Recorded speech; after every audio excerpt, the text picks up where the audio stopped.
Report! At 30 wanted person na dakip ng CIDG sa 2 araw na operasyon. Umabali sa balitang yan si Abante reporter Edwin Balasa. Abante Radyo Live Report! Isa-isang bumagsak sa kamay ng batas ang 30 wanted person sa 2 araw na operasyon ng Criminal Investigation and Detection Group o CIDG.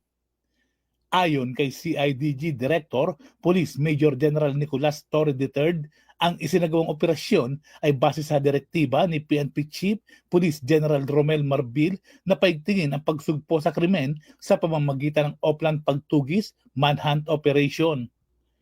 Sa ulat, isinagawa ang operasyon sa mismong araw ng eleksyon at araw matapos ang eleksyon o sa petsang Mayo 12 hanggang Mayo 13 kung saan 30 pugante na wanted person ang kanilang naaresto. May warrant of arrest ang mga suspect na sangkot sa mga kasong rape, murder, estafa, qualified theft at iba pa.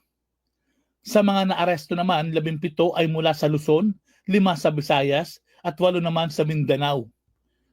Pinuri naman ni Marbil ang mga operating unit ng CIDG dahil sa pagkakaaresto sa mga suspect at mabibigyan na ng hustisya ang mga pamilya na kanilang nabiktima.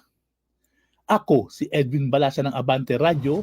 Ito ang balitang mabilis, mabangis, walang mintis.